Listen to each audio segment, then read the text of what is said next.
नवऱ्याच्या आणि मुलाच्या मृत्यूनंतर हेमलताला इतका मोठा धक्का बसतो की ती बोलण्याच्या स्थितीतही नसते. पोलिसांच्या मदतीने पवनचा भाऊ शरदला जेव्हा हे माहिती पडतं तेव्हा तो आपल्या पत्नी व मुलगा राहुलसह पवनच्या घरी राहायला येतो. काही दिवसांनंतर जेव्हा हेमलता ठीक होते ती शरदला सगळं सांगून टाकते की तिच्या मुलाने आधी वडिलांना मारलं, मग त्याने आत्महत्या केली. ही गोष्ट कोणाला सांगणं तिला ठीक वाटत नव्हतं आणि 1 वर्ष निघून जातं. इथे मंदिरात राहणाऱ्या पुजाऱ्यांना ही गोष्ट समजते की हेमलता ठीक होऊन परत आपलं जीवन व्यवस्थित जगत आहे. तेव्हा तिला ईर्ष्या होते. ज्या हैवानाच्या मुळे माझ्या नवऱ्याचा जीव गेला त्याच्या घरात कधी सुखाचा वास होणार नाही. रात्री 1 वाजता राहुलला एका माणसाचा आवाज येतो. तो अचानक उठून बसतो आणि खोलीत इकडे तिकडे पाहू लागतो. त्याचं ओरडणं ऐकून मानवी आणि शरद दोघं खोलीत येतात. काय झालं बाळा? तोपर्यंत त्याच्या वागण्यात बदल होतो. तो एकदम शांत उभा राहतो. काही नाही. इतकं बोलून तो परत बेडवर झोपतो. त्याच्या आई वडिलांना ही गोष्ट विचित्र तर वाटते, पण ते काही बोलत नाहीत. एकमेकांना पाहतात आणि परत आपल्या खोलीत निघून जातात. हे सगळं काय बनवलंय? काही चांगलं नाही बनवू शकत का? बेटा, तू हे रोज खातोस ना नाश्त्याला. आज काय झालं? मला चिकन पाहिजे. हे ऐकून सगळ्यांना विचित्र वाटतं. आता हेच खा बेटा, चिकन तुला दुपारी बनवून देईन. राहुल रागाने मानवीकडे बघतो. नकोय मला हा नाश्ता. तो थाळी जमिनीवर फेकून तिथून निघून जातो. त्याचं कुटुंब त्याचं असं वागणं पाहून विचारात पडतं. पुजारीण खूप खुश होते कारण राहुलवरती तिच्या काळ्या जादूचा उपयोग होत असतो. हेमलता, आज तुझ्या जीवनाची शेवटची रात्र आहे. तुझ्या बरोबर तुझा दीर आणि त्याचा मुलगाही आज मरून जातील. आणि ती जोर जोरात हसायला लागते. शरद, मला राहुलची खूप काळजी वाटते. आपल्याला त्याला डॉक्टरला दाखवलं पाहिजे. डॉक्टर यात काही करू शकत नाही बाळा. त्याच्यात कुठला तरी आत्मा शिरलाय. आपल्याला मोठ्या मंदिरात जाऊन बोलायला हवं. मी उद्या सकाळी जाऊन पुजारीजींना विचारून येतो. सगळे आपापल्या खोलीत जाऊन झोपायला जातात. पण हेमलता हॉलमध्ये लाईट बंद करून खुर्चीवर बसून असते. राहुल आपल्या खोलीतून बाहेर येतो. तो असा चालत असतो जसा तो शुद्धीवर नसावा. तो हळूहळू दरवाजाच्या जवळ पोहोचतो. हेमलता त्याला बघते आणि खुर्चीवर उभी राहते. राहुल दरवाजा उघडून घराच्या बाहेर निघून जातो. हेमलता ही गुपचूप त्याच्या मागे जाते. राहुल मंदिरात पोहोचतो आणि आत जातो. आम्ही तर राहुलला स्वतः इथे आणणार होतो. हा आज स्वतःहून इथे कसा आलाय? तिला एक मोठी खिडकी दिसते आणि ती त्या खिडकीतून आत पाहते. ती बघते की राहुल पुजाऱ्यांच्या समोर बसला आहे. राहुल, आज तुला तुझं शेवटचं काम पूर्ण करायचं आहे. हे बोलून ती राहुलला एक चाकू देते. घरी जा आणि आपल्या सगळ्या कुटुंबाला संपवून टाक. हेमलताला हे ऐकून एक मोठा धक्का बसतो की तिचं आयुष्य खराब करणारी हीच पुजारीण आहे, जिच्यावर भरवसा करून तिने आपल्या मुलाला स्वतःपासून लांब ठेवलं. तिला माहित होतं की राहुल पुजारींच्या वशमध्ये आहे आणि त्याला काही सांगणं बेकार आहे. ती वेगाने घरी जाते आणि शरद आणि मानवीला सगळं काही सांगते. तिघही हॉलमध्ये सोफ्यावर बसलेले असतात. तेव्हा राहुल चाकू घेऊन घराच्या आत येतो. त्याच्या येण्याने दरवाजा आपोआप उघडतो. त्याच्या डोळ्यांचा रंग लाल झालेला असतो आणि तो आपल्या आई वडिलांकडे वळतो. ते तिघे त्याला बघून उभे राहतात. बेटा, तिकडेच थांब. तू शुद्धीवर नाहीयेस. आज तुम्ही तिघेही मरणार. बाळा, मी तुझी आई आहे. तू मला कसं मारू शकतोस? मी तुम्हाला कोणालाही नाही सोडणार. तो शरदवर चाकूने हल्ला करतो. चाकू शरदच्या हातावर लागतो. त्याच्या हातातून रक्त यायला लागतं. राहुल परत शरदच्या मानेवर हल्ला करतो. चाकू त्याच्या मानेपासून फक्त 1 इंचावर थांबतो. एक आत्मा येऊन राहुलचा हात पकडतो आणि शरदला वाचवतो. हा आत्मा त्याच पंडितचा असतो जो पुजारींचा नवरा असतो. हेमलता, मानवी आणि शरद तिघे त्या पुजारीला बघतात. पवनने त्याच्या चुकीची शिक्षा आपला जीव देऊन चुकवली आहे. या कुटुंबाचा काहीही दोष नाहीये. यांना सोडून दे. हे ऐकल्यानंतरही राहुल त्याचं म्हणणं नाही ऐकत. त्याच्यावर अजूनही आत्म्याचा वश असतो. तो परत शरदवर हल्ला करणार असतो, पण यावेळेस पंडितचा आत्मा त्याचा हात मोडून टाकतो आणि चाकू त्याच्या हातातून खाली पडतो. जर हा नाही मेला तर याचा मुलगा नक्की मरेल. ही गोष्ट राहुलच्या आत असलेली काळी आत्मा बोलत असते. हे बोलून राहुल पळत वरती जातो. शरद आणि मानवी सह हेमलताही त्याच्या मागे पळतात. राहुल घराच्या उंच कोपऱ्यावर उभा राहतो आणि खाली पडतो. राहुलच्या लटकल्यानंतर तो काळा आत्मा त्याच्या शरीरातून निघून जातो आणि राहुल शुद्धीवर येतो. स्वतःला लटकलेला पाहून तो ओरडायला लागतो आणि शरदकडे स्वतःला वाचवायला आवाज देतो. बाबा मला वाचवा. राहुलला वर ओढण्याचा शरद खूप प्रयत्न करतो, पण त्याचा हात सुटतो आणि राहुल खाली पडतो. पंडितचा आत्मा त्याच्या आधीच खाली उभा असतो. राहुल जमिनीवर पडण्याआधी त्याचा जीव वाचवतो. पूर्ण कुटुंब खाली येतं. पंडितचा आत्मा तिथे आपल्या मंत्रशक्तीने बांधून टाकतो. पुजारीण मंदिरात बसून सगळं बघत असते. हे तुम्ही काय करत आहात स्वामी? ज्या माणसामुळे तुमचा जीव गेला होता त्याच्या कुटुंबाला तुम्ही वाचवत आहात. यांना जगण्याचा कोणताच हक्क नाहीये. तिचा आवाज सगळ्यांना ऐकू येतो. पवनची चूक केली होती, त्याची शिक्षा त्याच्या परिवाराला देणं योग्य नाहीये. मी माझा श्राप मागे घेतो. तू विसरलीस का? तू एक पुजारीण आहेस. एक पुजारीण कधी काळ्या शक्तीचा वापर नाही करत. आपला धर्म दुसऱ्यांच्या परिवाराला संपवण्याचा नाहीये, त्यांच्या परिवाराचं कल्याण करण्याचं आहे. हे ऐकून पुजारीणला आपल्या चुकीचा अंदाज येतो.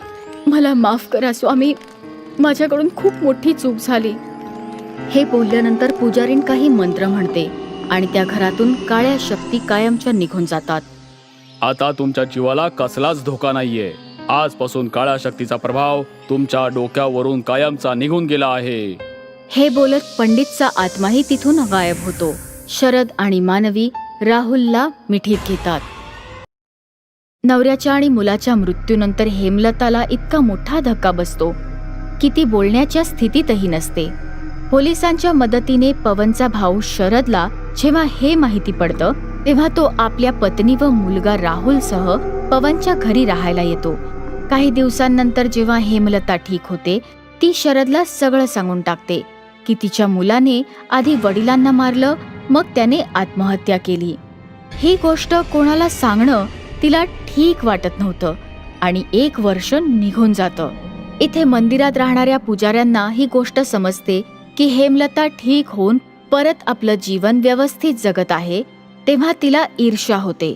ज्या हैवानाच्या मुळे माझ्या नवऱ्याचा जीव गेला त्याच्या घरात कधी सुखाचा वास होणार नाही.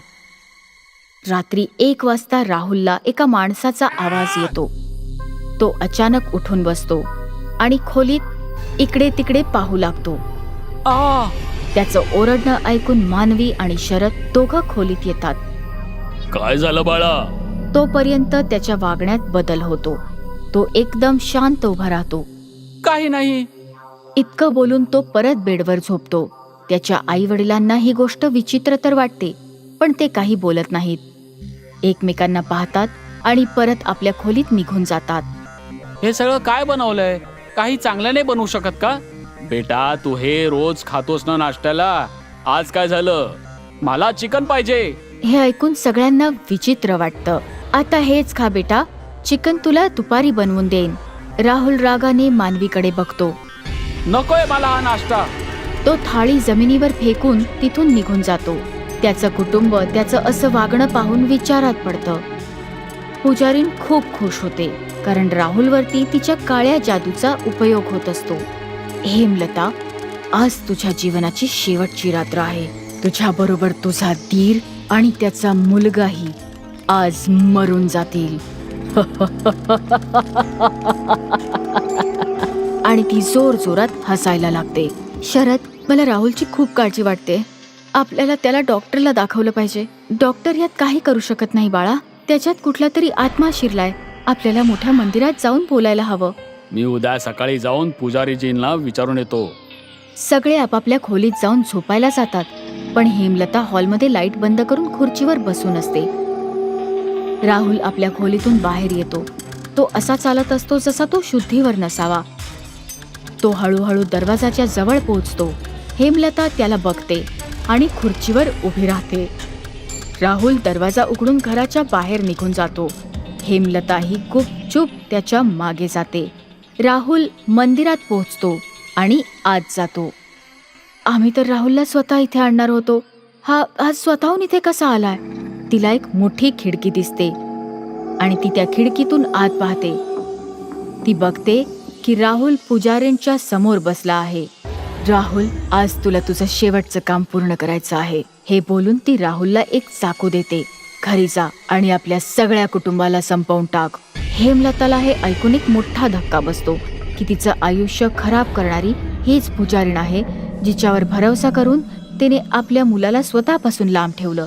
तिला माहित होतं की राहुल पुजारींच्या वशमध्ये आहे आणि त्याला काही सांगणं बेकार आहे.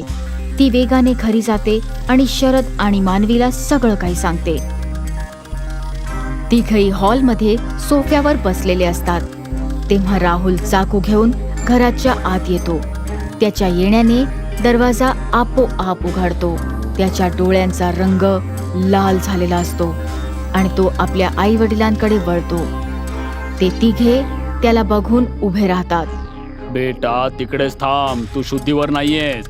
आज तुम्ही तिघेही मरणार. बाळा, मी तुझी आई आहे. तू मला कसं मारू शकतोस? मी तुम्हाला कोणालाही नाही सोडणार. तो शरदवर चाकूने हल्ला करतो. चाकू शरदच्या हातावर लागतो. त्याच्या हातातून रक्त यायला लागतं. राहुल परत शरदच्या मानेवर हल्ला करतो. चाकू त्याच्या मानेपासून फक्त 1 इंचावर थांबतो. एक आत्मा येऊन राहुलचा हात पकडतो आणि शरदला वाचवतो. हा आत्मा त्याच पंडितचा असतो जो पुजारींचा नवरा असतो. हेमलता, मानवी आणि शरद तिघे त्या पुजारीला बघतात. पवनने त्याच्या चुकीची शिक्षा आपला जीव देऊन चुकवली आहे. या कुटुंबाचा काहीही दोष नाहीये. यांना सोडून दे. हे ऐकल्यानंतरही राहुल त्याचं म्हणणं नाही ऐकत. त्याच्यावर अजूनही आत्म्याचा वश असतो. तो परत शरदवर हल्ला करणार असतो, पण यावेळेस पंडितचा आत्मा त्याचा हात मोडून टाकतो आणि चाकू त्याच्या हातातून खाली पडतो. जर हा नाही मेला तर याचा मुलगा नक्की मरेल.